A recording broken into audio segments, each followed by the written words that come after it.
Hare Krishna. Hare Krishna, Prabhuji. You want to kick off? Yep.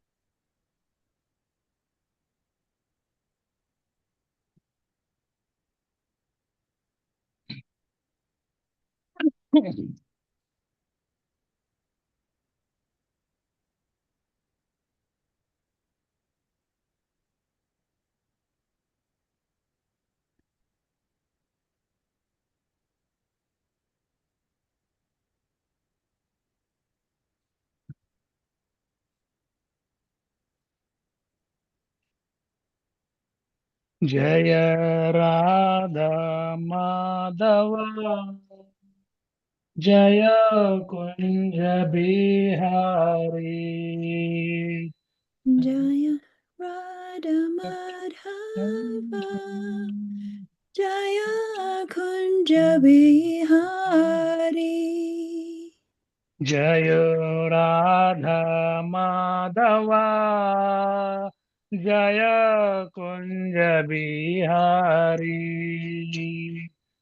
Jaya Radha Madhava Jaya Kunja Bihari Jaya Gopi Jana Vallabha Jaya Girivaradari Jaya Gopi Janavallabha Jaya Girivaradhari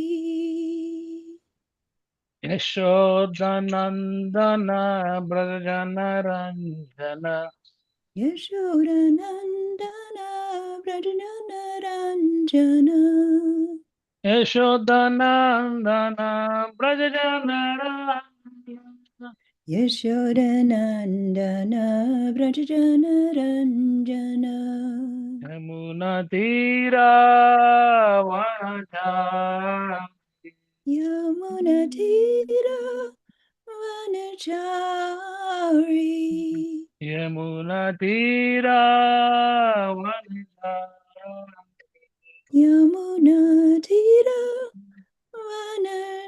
Vanachari Jaya Radha Madhava Jaya Kunja Bihari Jaya Radha Madhava Jaya Kunja Bihari Hare Krishna Krishna Krishna Hare Hare Hare Rama Rama Rama Hare Hare Hare Krishna Hare Krishna Krishna Krishna Hare Hare Hare Rama Hare Rama Rama Rama Hare Hare Hare Krishna, Krishna Krishna, Hare Hare, Hare Rama, Hare Rama, Rama, Hare Hare. Hare Krishna Hare Krishna Krishna Krishna Hare Hare Hare Rama Hare Rama Rama Rama Hare Hare Hare Krishna, Krishna Krishna, Hare Hare, Hare Rama, Rama Rama, Hare Hare. Hare Krishna Hare Krishna Krishna Krishna Hare Hare Hare Rama Hare Rama Rama Rama Hare Hare Hare Krishna, Krishna Krishna, Hare Hare, Hare Rama, Hare Rama, Rama Rama, Hare Hare. Hare Krishna, Hare Krishna, Krishna, Krishna Krishna Krishna, Krishna, Hare Hare Hare, Hare, Hare Hare Rama, Hare Rama, Rama, Rama Rama Rama, Hare Hare. Hare. Jaya Gauranitai, Gauranitai, Gauranitai, Jaya Gauranitai. Jaya Jaya Gauranidhai, Gauranitai, Gauranitai, Gauranidhai, Gauranidhai, Gauranitai, Jaya Jaya Gauranidhai. Gauranitai. Jaya Prabhupada, Prabhupada, Prabhupada, Jaya Srila Prabhupada. Jaya Jaya Prabhupada, Prabhupada, Jaya Prabhupada, Prabhupada, Jaya Prabhupada, Prabhupada, Srila Srila Prabhupada. Prabhupada. Jaya Guru.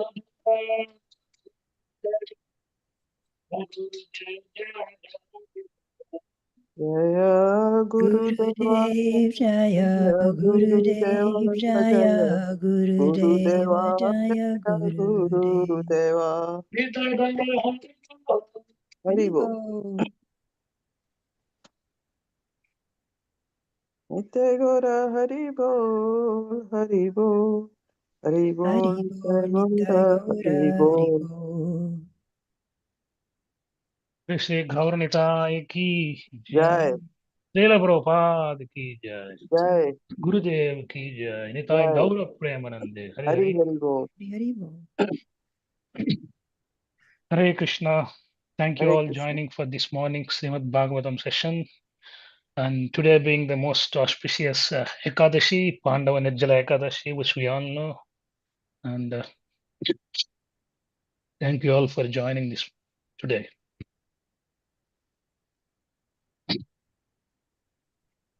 Om Namo Bhagavate Vasudevaya. Om Namo Namo Bhagavate Bhagavate Vasudevaya. Vasudevaya. Om Namo Bhagavate Vasudevaya. Om Om Namo Namo Bhagavate Bhagavate Vasudevaya. Vasudevaya. Vaya. Om Namo Bhagavate Vasudevaya. Om Om Namo Namo Bhagavate Bhagavate Vasudevaya. Vasudevaya. Vasudevaya. Narayanam Namaskrutyam Narayana Narayana Namaskritya Namaskritya Naranchaiva Narottamam Naram Naram Chaiva Chaiva Narottamam Narottamam Devim Saraswatim Vyasam Devim Devim Devim Saraswati Saraswati Saraswati Vyasam Vyasam Tato Jayam Udirayet Tato Tato Jayam Jayam Tirayet Udiraye Udire Nashtaprayeshu Abhadreshu Nashtaprayeshu Nashtaprayeshu Bhadreshu Bhadreshu Nityam Bhagavata Sevaya Nityam Nityam Bhagavata Bhagavate Sevaya Sevaya Bhagavati Uttama Sloke Bhagavati Bhagavati Uttama Uttama Shloke Shloke Bhaktir Bhavati Naistiki Bhaktir Bhaktirbhavati Bhavati Naistiki Naistiki Krishnaya Vasudevaya Krishnaya Krishnaya Vasudevaya Vasudevaya Devaki Nandanaya Cha Devaki Devaki Nandanaya Nandanaya cha Cha Nanda Gopakumaraya Nanda Nanda Gopa Kumaraya Gopakumaraya Govindaya Namo Namaha. Govindaya Govindaya Namo Namo Namaha. Namaha. We're reading from Canto 5, Chapter 2, text number 21. Agni Agnidrasutaste Matur Agni Sutaste Sutaste Matu Matur Anugrahat Outpatti Naiva Anugrahat Anugrahad Outpati Autapati Kenaiva Keneva Samhanana Balopeta Pitra Samahana Samhana Balopetaha Alokita Pitra Pritra Vibhakta Atma Tulya Namani Vibhakta Vibhakta Atma Atma Tulya Tulya Namani Namani Yata Bhagam Jambu Dvipa Varshani Bubujuhu यथा भागं भागं जम्बूद्वीपा वर्षाणि वर्षाणि बुभुजु भूभुजौ अग्निद्रसुतस्ते मातुर् अग्निद्रसुतस्ते अग्निधरासुतस्ते मातुः मातुर् अनुग्रहाद् औत्पत्तिकेनैव अनुग्रहात् अनुग्रहारतपतिकेन उत्पत्तिकेनैव संहनन बलोपेताः पित्रा संहनबलोपेता संहनबलोपेता पित्रा पित्रा विभक्ता आत्मतुल्यनामानि विभक्ता आत्मतुल्यनामानि आत्मतुल्यनामानि यथा भागं जम्बूद्वीपवर्षाणि बुभुजुः यथा भागं भागं जम्बूद्वीपा जम्बूद्वीपवर्षाणि वर्षाणि बुभुजु भूभुजुः अग्निद्रसुतास्ते मातुर् अग्निद्रसुतस्ते अग्निधरासुतास्ते मातुः मातुः अनुग्रहाद् औत्पत्तिकेनैव अनुग्रहात् अनुग्रहारतपतिकेनैव उत्पत्तिकेनैव संहनन बलोपेताः पित्रा संहनबलोपेता पित्रा पित्रा विभक्ता आत्मतुल्यनामानि विभक्ता आत्मतुल्यनामानि आत्मतुल्यनामानि यथा भागं जम्बूद्वीपवर्षाणि बुभुजुः यथा यथा भागं जम्बूद्वीपा जम्बूद्वीपवर्षाणि बुभुजु अग्निधरासुतास्ते मातुर् अग्निद्रसुतस्ते मातुः अनुग्रहादोत्पत्तिकेनैव अनुग्रहाद् अनुग्रहादोत्पत्तिकेनैव औत्पत्तिकेनैव सम्मानाबलोपेता पित्रा संहनबलोपेता पित्रा विभक्ता आत्मतुल्यनामानि विभक्त आत्मतुल्यनामानि आत्मतुल्यनामानि यथा भागं जम्बूद्वीपा यथा भागं भागं जम्बूद्वीपा जम्बूद्वीपा वर्षाणि बुभुजुः वर्षाणि बुभुजु बुभुजुः अग्निद्रासुतस्ते मातुर् अग्निद्रसुतास्ते अग्निधरासुतास्ते मातुः मातुर् अनुग्रहात्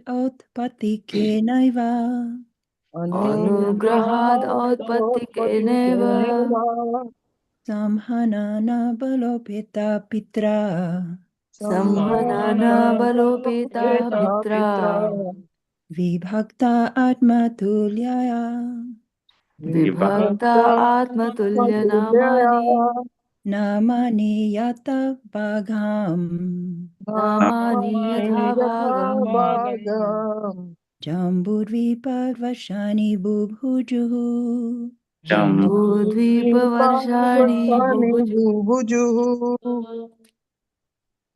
अग्निध्रासुतास्ते मातुर् अग्निधरासुतास्ते मातुर् ग्रहदोत्पत्तिकेनैव अनुग्रहाद् औत्पत्तिकेनैव सहनन् बलोपेता पित्रा संहनन बलोपेताः संहननबलोपेता पित्रा पित्रा विभक्ता आत्मतुल्यनामानि विभक्ता विभक्ता आत्मतुल्यनामानि आत्मतुल्यनामानि यथा भागं जम्बूद्वीपवर्षाणि बुभुजुः यथा यथा भागं भागमजम्बूद्वीपा जम्बूद्वीपवर्षाणि वर्षाणि बुभुजुः बुभुजुः हरे Krishna Hare Hare Krishna word to word meanings. Agnidra Sutta, अग्निद्रसुता the sons of Maharaj Agnidra. the sons of Maharaj Agnidra अग्निद्रा They they Matuhu Matuhu of the mother, of the mother Anugrahat Anugrah by the mercy or by drinking the breast milk. by the mercy or by by drinking the drinking breast milk Outpattikena, Outpattikena उत्पत्तिकेन naturally. naturally Eva, Eva. Certainly. Certainly. Samhanana, Samhanana. well-built body. Well-built body. Body. Bala, Bala. strength. Strength. Upeta, Upeta. obtained. Obtained. Pitra, Pitra. by the father. By the father. Vibhakta, Vibhakta. divided. Divided. Atmatulya, Atmatulya. following their own. Following their Following their home. Namani, Namani. possessing names. Possessing names. Yatha bhagam, Yatha bhagam. divided properly. Divided properly. Jambudvipa varshani, Jambudvipa Varshani. different parts of Jambudvipa, probably Asia and Europe combined together. Different parts of Jambudvipa, probably Asia and Europe combined together. Bubujuhu, Upujuhu. ruled. Ruled. Translation and purport by His Divine Grace A.C. Bhaktivedanta Swami Srila Prabhupada ki jai. Jai. Because of drinking the breast milk of their mother, Because of drinking the breast milk of their mother, the 9 sons of Agnidra naturally had strong, well-built bodies. the 9 sons of Agnidra naturally had strong, well-built bodies. well-built bodies. Their father gave them each a kingdom in a different part of Jambudvipa.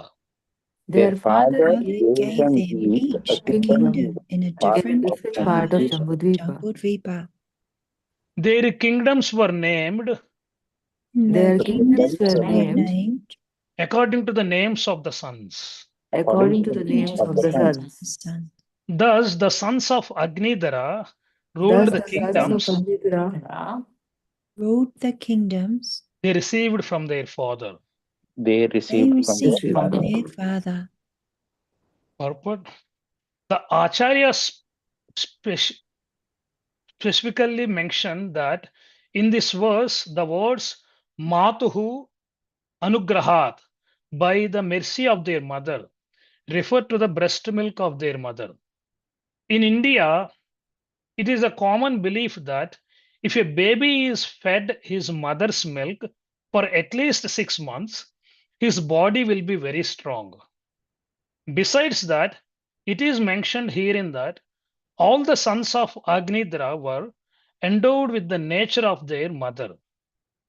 Bhagavad Gita 1.40 also declares, Strishu dustashu varsinaya jayate varna sankaraha.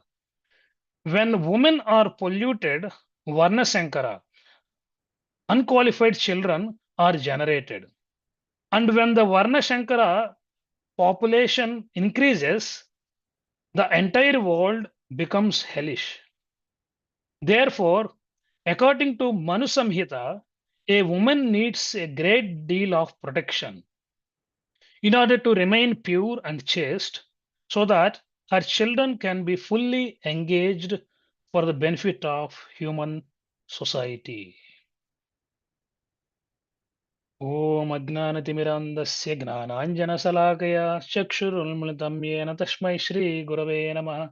Sri Chaitanya Manobishtam Stapitam Yena Bhutale Swayam Rupa Kadamayam Dadati Swapadantikam Vandeham Sri Guru Sri Yutapadakamalam Sri Gurun Vaishnavam Sacha Sri Rupam Sagrajatam Sahagana Raghunathanvitam Tam Sajivam Sadvaitam Savadutam Parijana Sahitam Krishna Chaitanya Devam Sri Radha Krishna Padan Sahagana Lalita Sri Vishakanvitamscha He Krishna Karuna Sindhu Deenabandho Jagatpate Gopesha Gopika Kanta Radha Kanta Namosite Tapta Kanchana Gaurangi Radhe Vrindavaneshwari Vrishabhanu Sute Devi Pranamami Hari Priye वाञ्छकल्पतरुभ्यश्च च कृपा सिन्धुभ्येव च पतितानां पावनेभ्यो वैष्णवेभ्यो नमो नमः Jai Sri Krishna Chaitanya Prabhu Nityananda Sri Advaita Gadadara Sri Vasadi Gaura Bhakta Vrinda Hare Krishna Krishna Krishna Krishna Krishna Hare Hare Hare Hare Hare Hare Rama Hare Rama Rama Rama Rama Rama Hare Hare Hare Hare. Mukhaṁ karoti vācālam pangul langayate gurum yatkrupātamaham vande Shri Gurum dhinataranam paramanandamatamam Sri Chaitanya Ishwaram. Hare Krishna.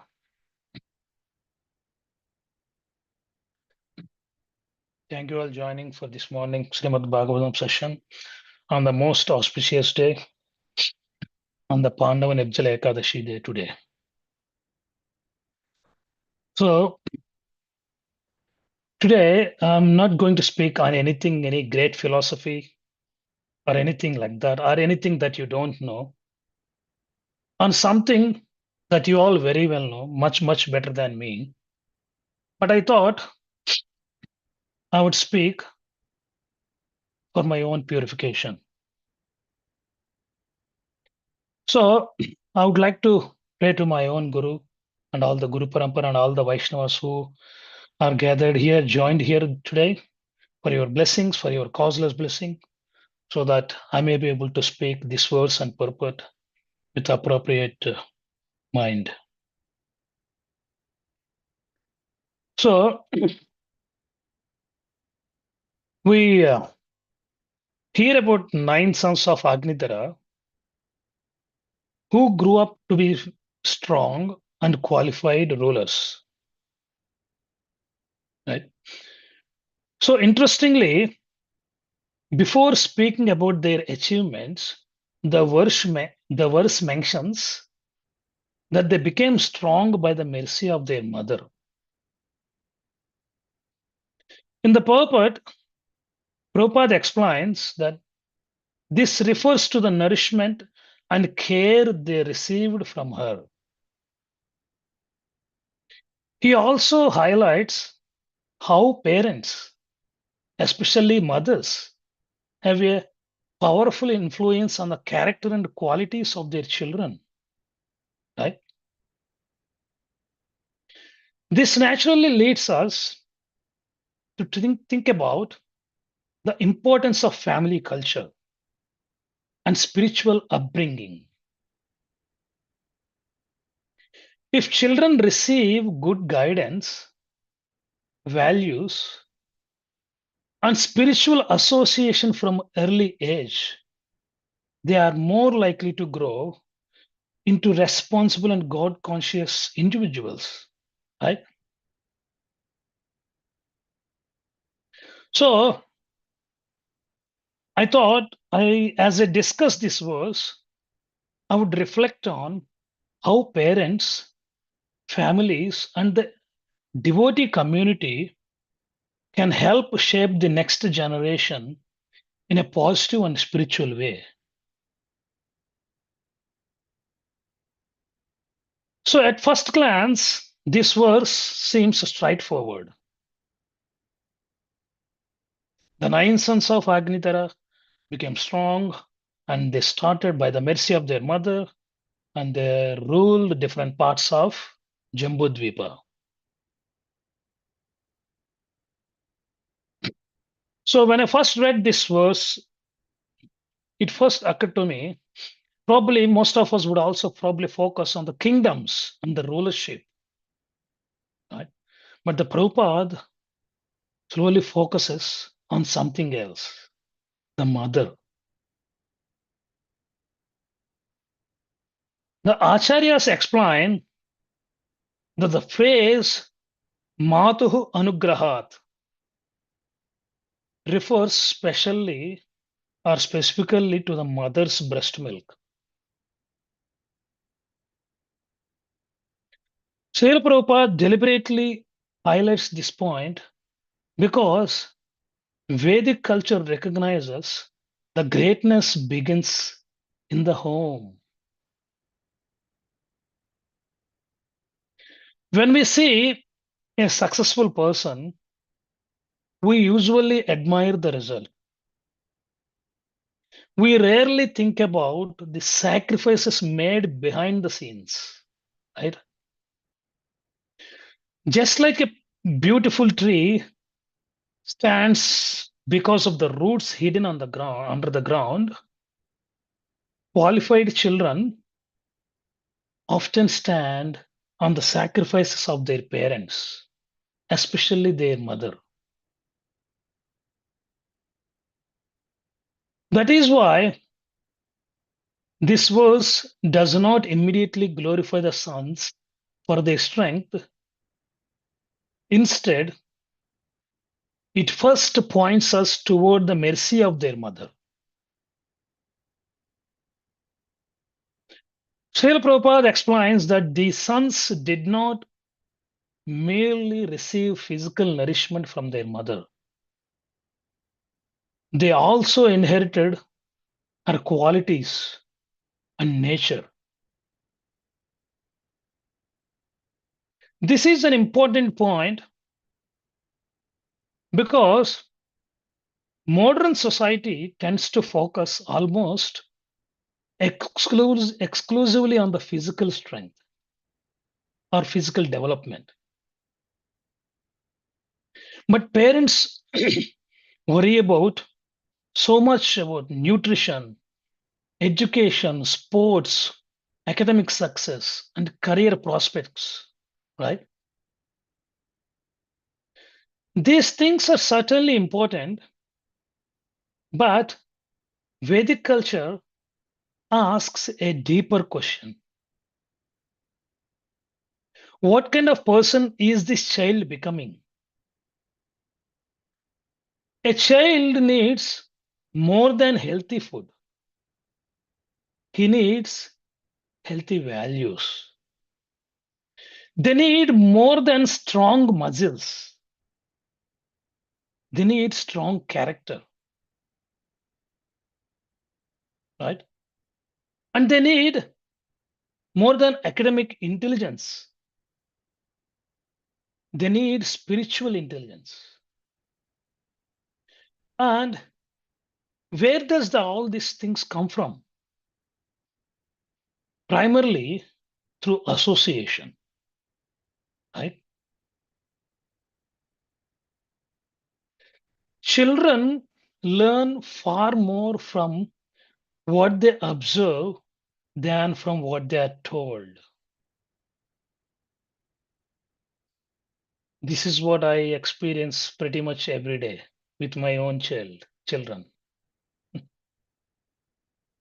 A father may tell his son, always tell the truth.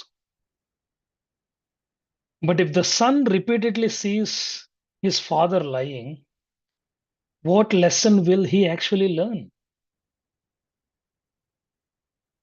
A mother may tell her daughter, be respectful to others. But if she constantly criticizes everyone around her, what impression will remain in the child's heart? So, in one way, children are like sponges. They absorb the atmosphere around them. They watch how parents react when difficulties come. They observe how parents speak to one another. They notice whether their parents pray only in the temple or whether they genuinely depend on Krishna in daily life. Right? In fact, many devotees can trace their spiritual journey back to something very simple they observed at their homes. Perhaps they saw their mother offering arati every morning. They saw their father reading Bhagavad Gita daily. Or even they watched their grandmother chanting while cooking. Right? So, as children, They may not have understood the philosophy, but those impressions entered the heart and remained there for life. That is the power of example. There is a famous saying goes, the values are caught, not taught. The Vedic culture understood this principle thousands of years ago. This is why the scriptures place such importance on the character of parents, especially the mothers, because mothers usually spend the most with the child in their early years. The mother is often the child's first teacher, first counselor, and even the first example of love. And that is why we glorify the mother, Matru Devo Bhava, no? Before than anyone else, right?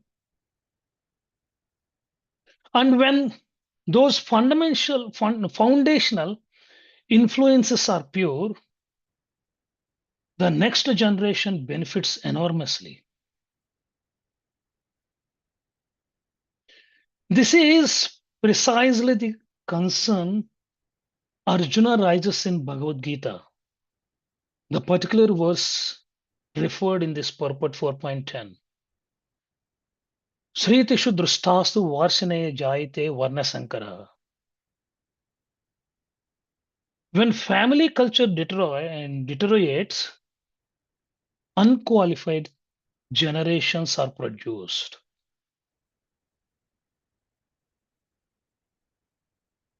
If we think a little deeper, Arjuna's concern was not political. He was not worried about who would collect taxes or who would sit on the throne. He was worried about the next generation. He understood that when the spiritual culture weakens within families, the effects may not be immediately visible. Just as a disease may begin silently within the body, social decline often begins quietly within the home.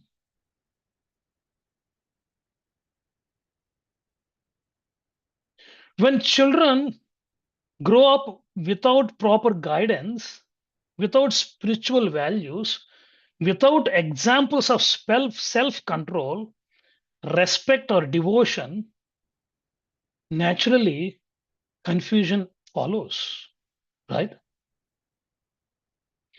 Today, we often see the symptoms. If we realize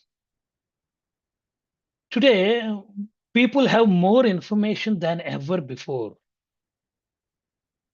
yet many don't know the purpose of life. People have more ways of communicate than ever before. And the WhatsApp is the number one, right? And yet, relationships becoming weaker. And people have more comforts than ever before. And anxiety and loneliness continue to increase. Why? Because we know that technology can provide convenience, but it cannot provide character. We know education can provide only information, but it cannot automatically provide wisdom. We all very well know that money can buy comfort, but it cannot purchase values. So the values are transmitted from heart to heart. They are learned through association. They are learned by observing people. who live those values. And that is exactly why exactly this verse glorifies the mother.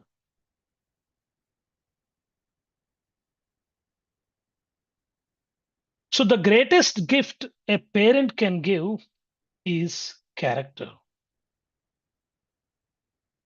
If parents gives Krishna consciousness, integrity, humility, and they have given something far more valuable than any material inheritance. Another thing Prabhupada mentions in the purport, the particular phrase very striking, woman needs a great deal of protection in order to remain pure and chaste. Nowadays, when people hear the word chastity, they often immediately reduce it to something like physical concept. But it is really about the direction of one's heart, right? How is it? Chastity, it means integrity, faithfulness to one's principles, commitment to dharma, even things are becoming difficult, remaining to virtue or true, even when the temptations pulls us everywhere or elsewhere, right? So in one sense, every successful person in life is chaste. For example, a successful student is chaste to his studies. A successful musician is chaste to his or her practice. And a true devotee is also chaste to Krishna, right? The moment our attention becomes scattered in 10 different directions, our strength becomes diluted. Just like ordinary light spreads everywhere. Because it spreads everywhere, it just illuminates, but does not possess tremendous power. But if you look at a laser, it focuses all its energy in one direction. And because it is focused, it can cut through even tough steel, right? The energy is the same. The difference is the concentration. Purity works exactly like that. When a person's mind, intelligence, and heart become aligned toward higher principles, tremendous spiritual strength develops. The strength may not be visible externally, but it is extraordinarily powerful. In fact, some of the most great personalities in Vedic history possess no armies, no wealth, and no political influence. But their strength came from purity. We have many examples from scriptures. Mother Sita, Savitri, Anasuya, and so on. Right? Now, this naturally arises another question. If purity is so powerful, how do we develop it? How does an ordinary conditioned soul like me become spiritually strong like the great devotees? The answer is that purity is not inherited merely through the physical birth. It is cultivated through spiritual rebirth. That is why Vedic culture speaks about two births. The first birth is given by our biological parents. Through that birth, we receive a body, we receive a family, and we even receive permanent residency and citizenship, right? For that, we remain grateful eternally.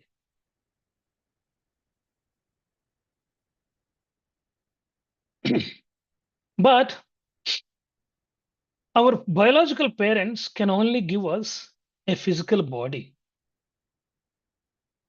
They cannot automatically awaken spiritual realization within us. For that, a second birth is required. The second birth comes through Guru and Shastra, which we all know very well. Guru becomes the spiritual father, and the Vedic knowledge becomes the spiritual mother. Just as mother nourishes a child with milk, spiritual knowledge nourishes the soul. Just as the father guides child through life, the spiritual master guides a disciple toward Krishna. In this way, our spiritual birth takes place.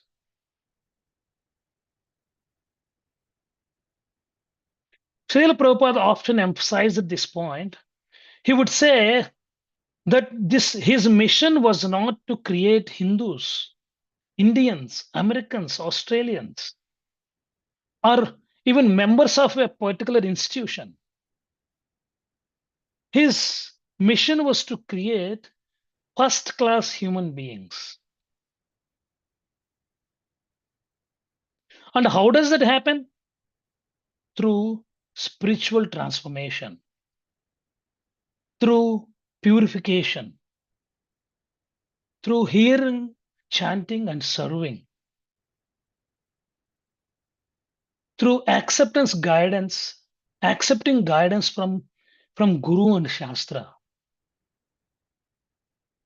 In one sense, all of us joined online here today are products of that second birth, isn't it?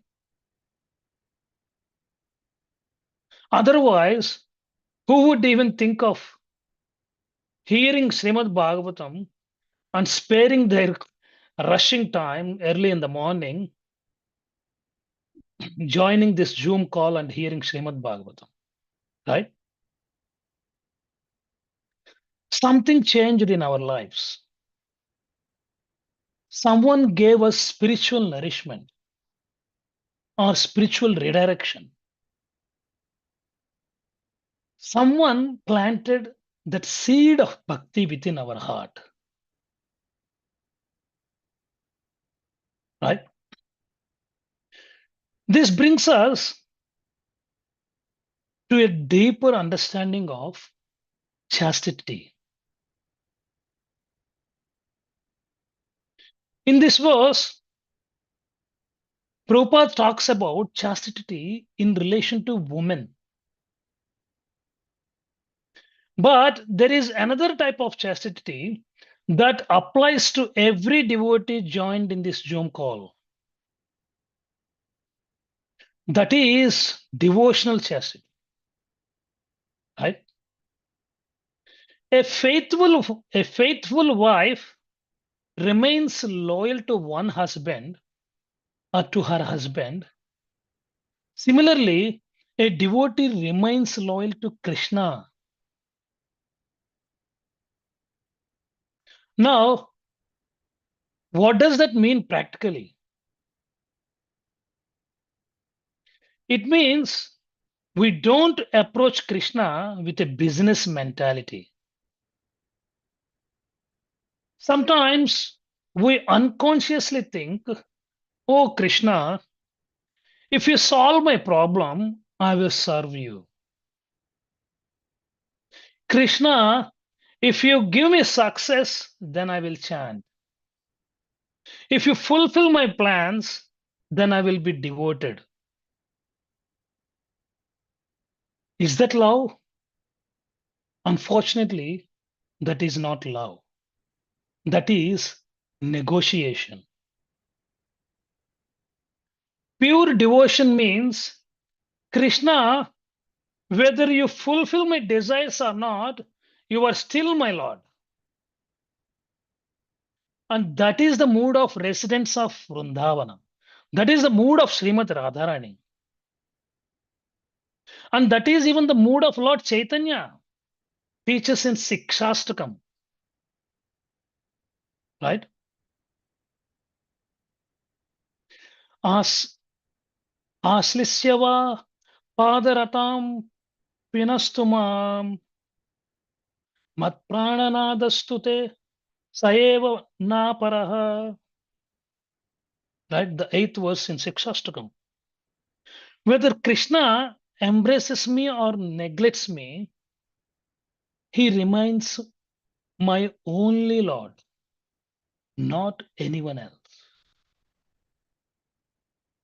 And that is the chastity in devotion that we all eagerly looking for. Right? And this is where spiritual life becomes very practical. Because every day we are faced with choices. Choices, should we take left or right? Do we approach life through the mentality of transaction or service? A transactional person asks, what am I getting out of this? Right? If I help him, what he will do for me in return? If I attend this program, what benefit will I receive? Or even if I serve, will people appreciate me? Right? So, in that way, a transactional person, everything is measured for a transactional person. Everything is measured, calculated, and is a business deal, right? But a devotee, a true devotee, thinks differently. Rather, a true devotee asks, how can I serve? How can I help or please Krishna? How can I assist this devotee? Right? The action may look exactly the same externally, just like two people may cook prasadam, two people may clean the temple, but internally, one is making a transaction and the other is offering selfless service. No one says, but Krishna sees the difference. But Krishna sees the difference. And that difference determines spiritual advancement, right?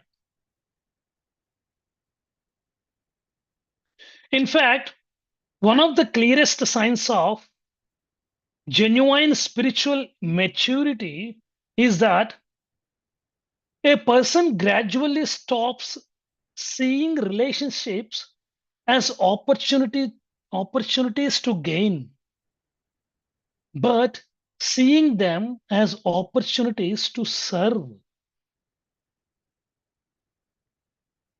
And isn't that exactly what we learned from our mothers discussed in this verse? A mother does not wake up at 2 a.m. and ask, what will I get in return? Right? I didn't get up when Abhay was 2 or 1 year old. Right? A mother simply serves because she loves. Right? Similarly, the highest form of devotion is not transactional. It is the loving service. And when that spirit of selfless service awakens within the heart, then the soul begins to exhibit the same purity that we admire in great personalities.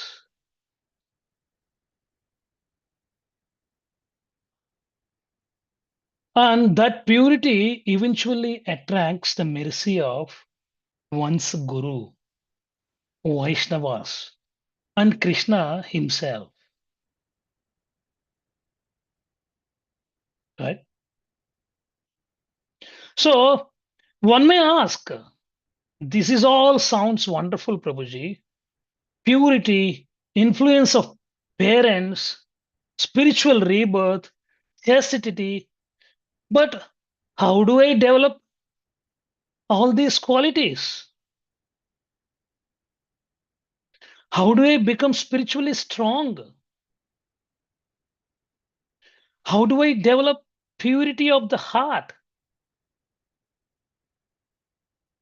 Fortunately, Lord Chaitanya, Mahaprabhu makes spiritual lives remarkably simple for all of us.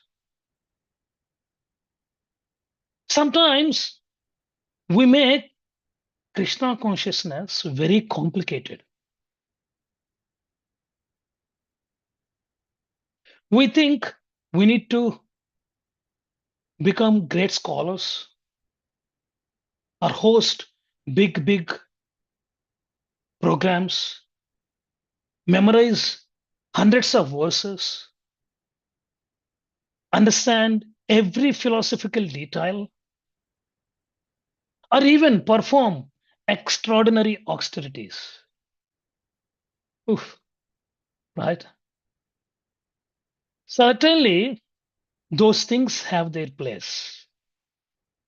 I'm not denying that. But Mahaprabhu repeatedly brings us back to the essence. If we think a little more deeply, we will find that he consistently emphasized two things, just two: Vaishnava Seva and Nirantara Krishna Nama. That's all. The first is to constantly glorify and remember Krishna through his holy names. And the second is to serve devotees with humility and without offenses.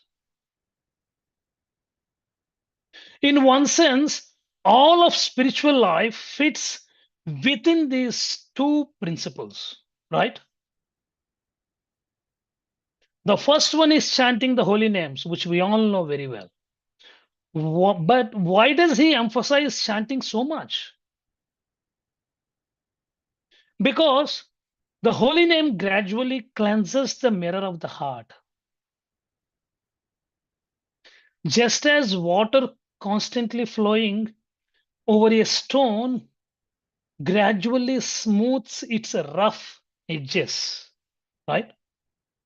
So similarly, the holy name gradually softens the condition of our heart. Sometimes we may feel, yes, I do sometimes.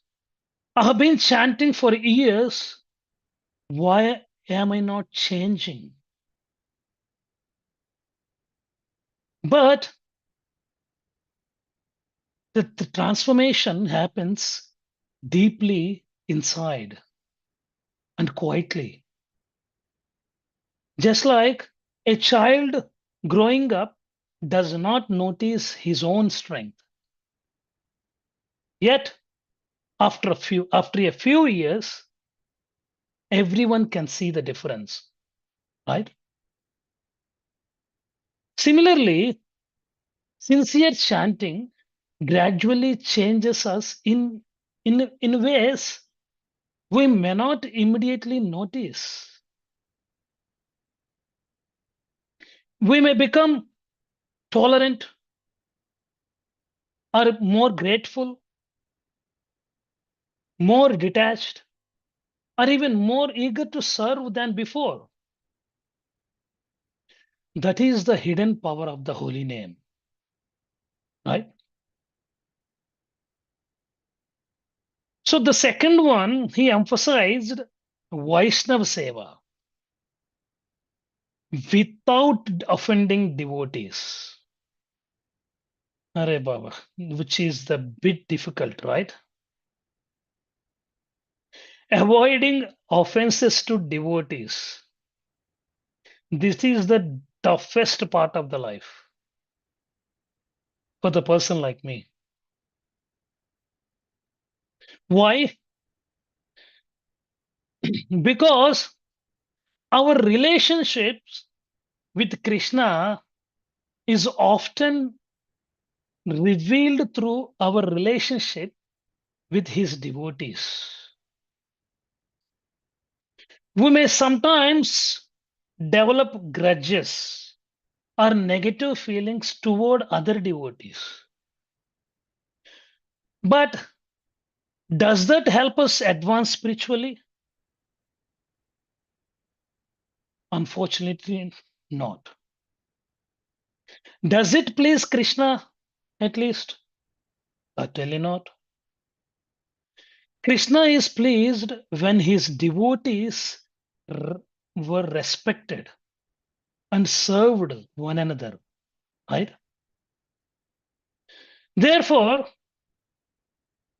whenever we find ourselves holding on to grudges, it is worth pausing and reflecting. Is this helping me bhakti, or is it becoming an obstacle? We may need to think not just twice or thrice, but as many times as necessary before nurturing hatred in our hearts. After all, offenses and grudges weigh down the heart, whereas forgiveness, humility, and appreciation helps us move closer to Krishna. A devotee's strength is not holding on to grudges, but in learning to let go for the pleasure of Krishna. It's very easy to say, I love Krishna. The real question is, can I honor the people Krishna loves? Anyone can offer respect to the deities. Offering respects to the deities, there is no question of ego. Absolutely. Right? The greater challenge is offering respect to the devotee standing next to us. Because devotees may not always behave according to our expectations. Sometimes they may make mistakes. Sometimes they disagree with us. Sometimes they may unintentionally hurt us. And that is where our spiritual maturity is tested. A beautiful flower may grow in the garden, but if we constantly pour acid onto its roots, it cannot flourish. Simple. Similarly, chanting is like watering the plant of bhakti, and Vaishnava offenses are like pouring poison on its roots. One nourishes and other damages. That's all.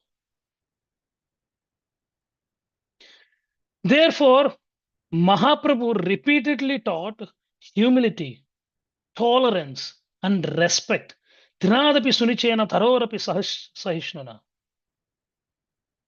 Becoming humbler than a blade of a grass and more tolerant than a tree. Because these qualities protect our relationships with devotees. And when relationships with devotees are healthy, bhakti naturally flourishes. Therefore, on this auspicious day of Pandava Nirjala Ekadashi, we have been given a special opportunity. Devotees fast from food or even from water today because they want to become stronger spiritually. But the real purpose of fasting is not simply to tolerate hunger.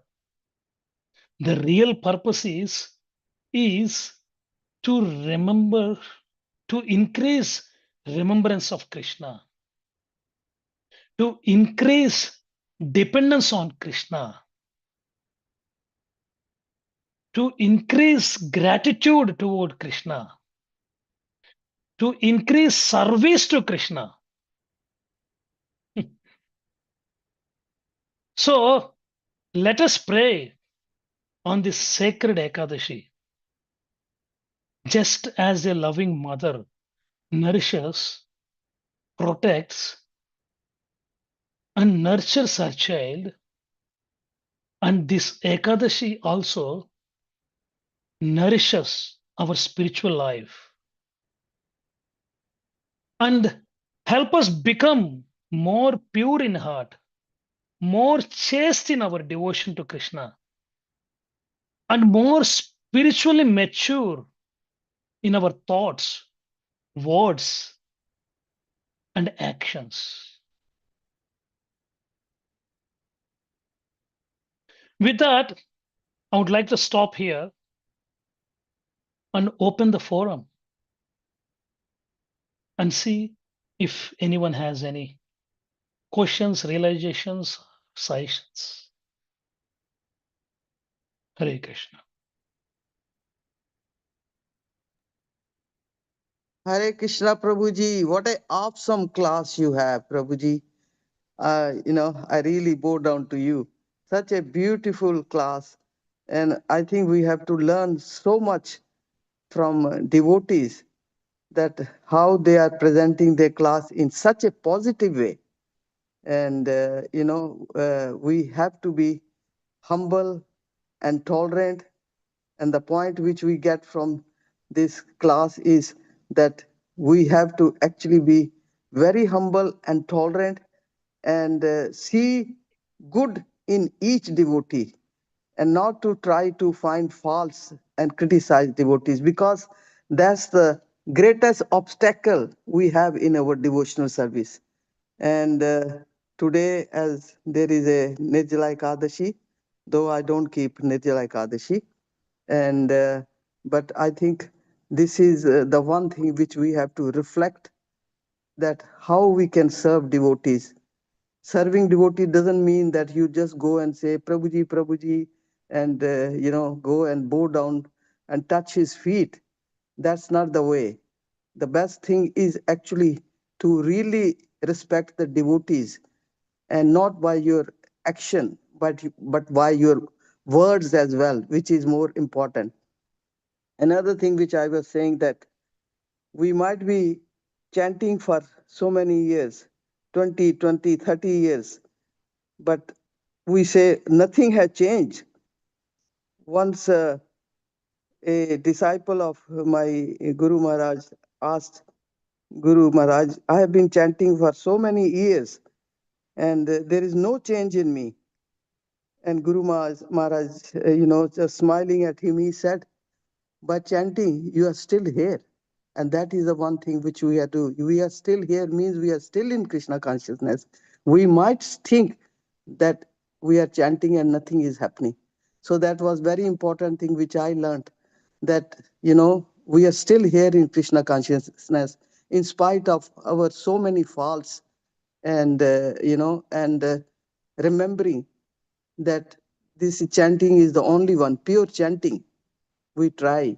I'm not able to do pure chanting. His mind is always running. But the thing is that we have to be determined and say that I have to keep that. Srila Prabhupada always, standing in front of the deities and saying that Krishna help me that I don't, go into Maya.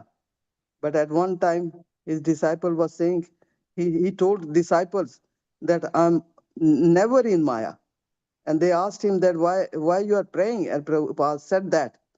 And that you are not in Maya, so why you are praying? And Prabhupada said, that's what I pray, that I should not be in Maya. So many things which we can learn from Srila Prabhupada and the great devotees. Thank you very much, Prabhuji. Such a awesome class you have. Hare Krishna. Thank you, Mataji, for all your kind words.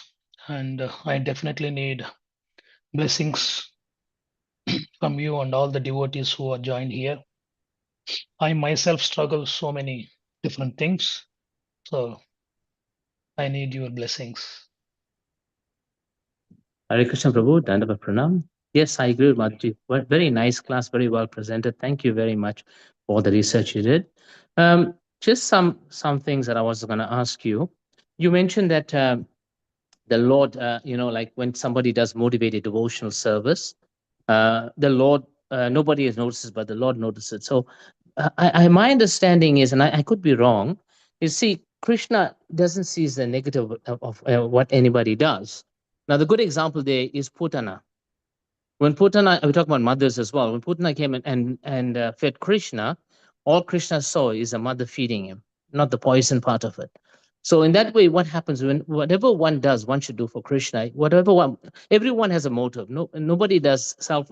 Whether the only difference between the motive when somebody does an activity, even devotional service, is whether it's a spiritual motive or a material motive. Because if we want to please Krishna, that's a motive. You see, when we want to please ourselves, that's a material motive, and then you can say yes, it is calculated devotional service. But when you want to please the Lord, what you have to do is you follow Shastra, and you can't speculate what will please the Lord. One has to follow Shastra. The Lord says, this pleases me, that pleases me, that pleases me. Like, for instance, you can't take a plant and plant it upside down and say anything goes. You have to follow the procedure. So to please the Lord, there's certain procedures that one has to follow, and the Lord gives you example through Shastra. So how do you know the mother is? How you know the father is by knowing the mother. And secondly, is the thing is that when you spoke about, like another thing is you spoke about, what a great impact a mother has in a child's life. We're living in an age where fathers play just as much role these days as they use as the mothers do. I remember when my kids were born, even at 2 o'clock in the morning, we had chance, we both had to take opportunities to get up and make milk hot for baby and stuff like that.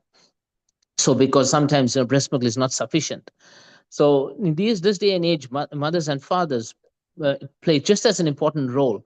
And what a mother can teach a child, a father, a father has to do the other thing as well, because a father's love is sometimes, tough love, like that. So Krishna is known as the mother of the whole universe. Krishna is known as the mother of the whole universe. Then we're looking at Chaitanya Mahaprabhu. When you're speaking about Chaitanya Mahaprabhu, Trinadapi Sunichana, Chaitanya Mahaprabhu practiced tolerance, he practiced, humble submissiveness. But what did he do when Lord Vishnu, Mahavishnu, in the form as a Vedacharya when I preached, deviating philosophies. We saw in his example the love that he showed, and this was actual love that he showed to Mahavishnu, was he took a stick and he beat Mahavishnu in the form of Advaita Acharya. So you might say he's telling us to follow into another piece of nature now. But when Mahavishnu was in the form of Vedacharya was preaching the deviating philosophies, Chaitanya Mahaprabhu went there and he started beating him with a stick. And this is Advaita Acharya who invoked Chaitanya Mahaprabhu, who is not different from Mahavishnu.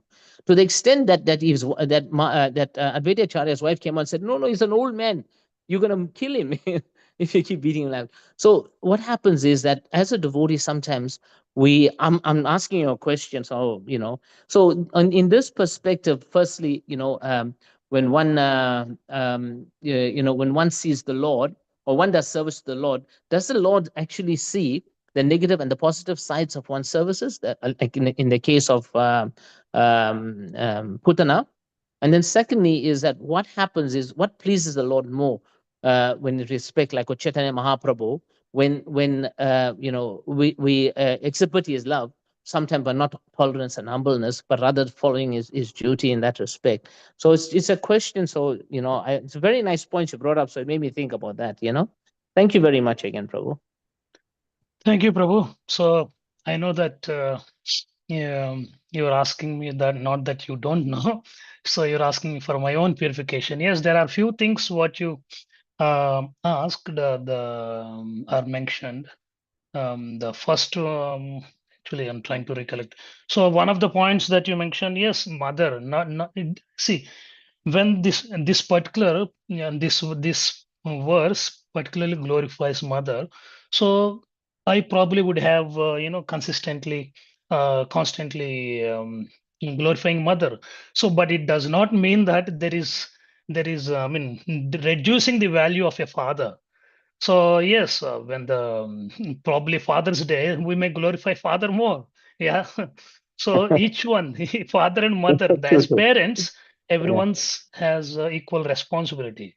So glorifying one person does not mean that reducing the value of another. So that's generally people think in this material world in that way. You are appreciating one person, other devotee gets upset. Oh yeah, they are not appreciating me, only that person, right? So things like that. But anyway, so as parents, yes, we have equal responsibility in bringing up children in the right character and spiritual environment. And another thing that you were mentioning about the humility, yes. See, when it comes to humility, it does not mean that if something is going wrong in front of you, or something is going against the principles, or someone is misbehaving with you, you just tolerate. Yeah. So that's where many devotees, or even in the past, including myself, I used to think it that way. But actually, humility you can see if someone is misbehaving, you can, yes, talk to the devotee and express your concerns, and open up a discussion. And this is what happening, and this is why I'm not able to get along with you, and bring up a discussion and clarify what's going wrong in that relationship, right? So yeah, it's not that you constantly tolerate, and give other people take advantage of you. So that's not the intent of humility or tolerance. And yes, in a respectful manner, that's how I look at it. So so you don't have to be rude or disrespecting while you're bringing up this conversation with the other devotee.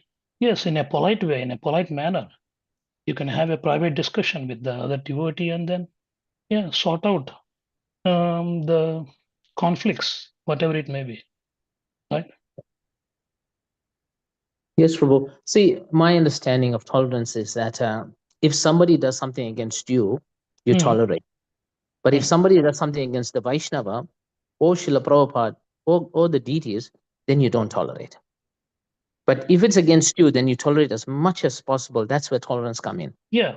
True. But if it's aparat against the Vaishnava, the deities, Srila Prabhupada, things of that nature, then it's our duty not to tolerate, actually. Because Vaishnava etiquette, if we do the Vaishnava course, it tells us that that one should not tolerate this offense. Either cut your ears off or tongue out or something like that, or leave the place or kill the person that actually has said it.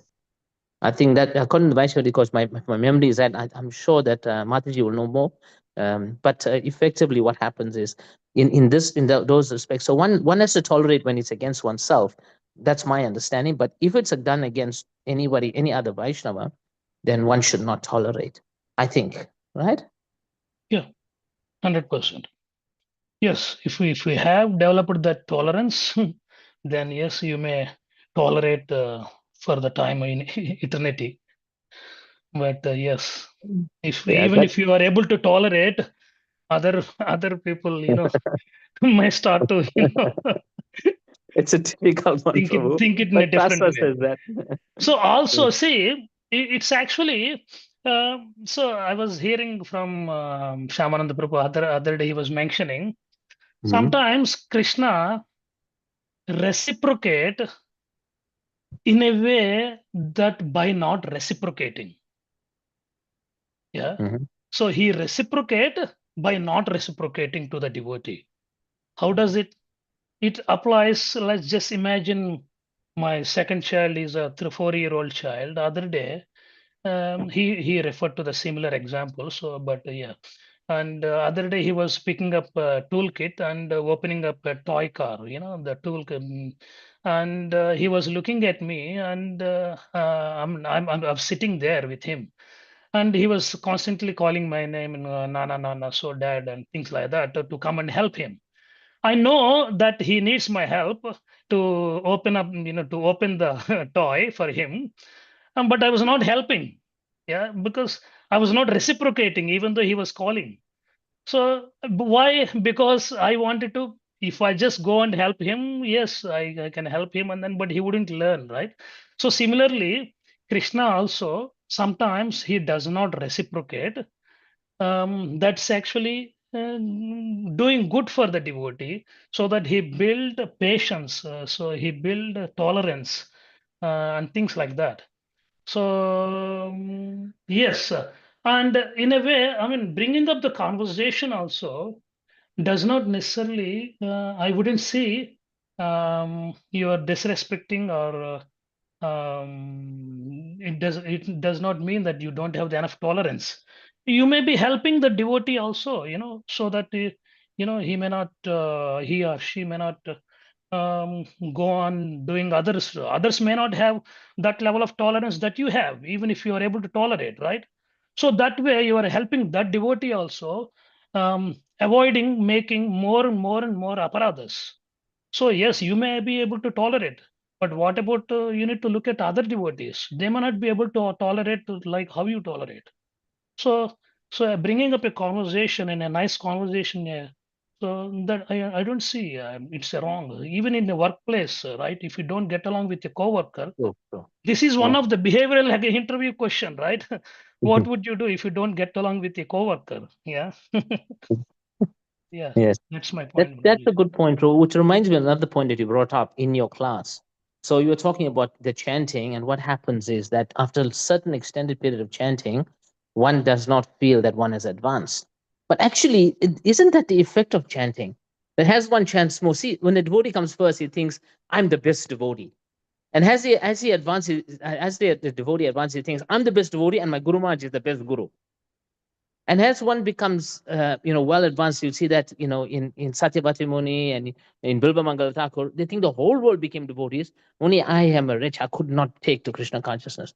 So sometimes when one becomes advanced in Krishna consciousness, one does not see, the advancements one has done. Rather, he sees how much he hasn't done, So that's another, when you were saying now, it reminded me about your class, which is a good point, is that, although one advances considerably and you see you'll see that in one's habits, one will stop eating out, associating with non-devotees. You'll have no taste for associating with non-devotees. It's dry.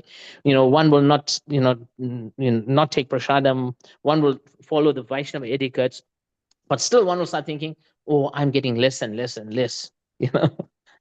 Yeah, sure. That's what, as we advance in our chanting and bhakti, then you become more humble. Why you become humble? Because you realize the blackness within you. So rather than how much white is there, right? So yeah, that makes you humble. Yeah, That's that right. you still need to get purified and things like That's that. right. The more you know, the more you realize how less you know. Correct. Mhm. Thank you very much, Prabhu. Again, very nice Hare class. I Krishna. enjoyed it very much. Thank you, Prabhuji. If anyone else have any other suggestions or comments? Okay, so yeah, with that, I would like we'd end the class here. Vanchakalpatarubhyascha च कृपा सिन्धुभ्यैव च पतितानां पावनेभ्यो वैष्णवेभ्यो नमो नमः।